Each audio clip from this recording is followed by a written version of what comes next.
जमी का मुकद्दर चला चमक गया। वाह वाह वाह। हाज़रीन, ये मनाजिर, ये मदरसा मंजूरुल उलूम के रौनकें, उसकी ताबिशें, ये अहाते नूर में मोहब्बतों का हुजूम, स्टेज पर उलमा का काफिला, 8 बच्चों की जलसे दस्तार बंदी, मोहब्बतों की ये वुसातों और फरावानियों की अजीम शान रवानियाँ इस बात की गम्माजी करती है कि यहाँ जो मर्द दरवेश लेटा हुआ है, यहाँ जो मर्द कलंदर लेटा हुआ है, इन्होंने जमीन पर ही और दिल पर भी हुकूमत की है।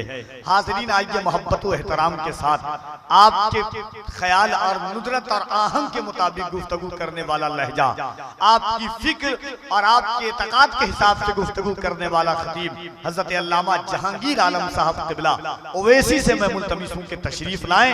नारे तकबीर, नारे रिसालत, उर्से मंजूर मिल्लत, हजरत अल्लामा जहांगीर आलम ओवैसी।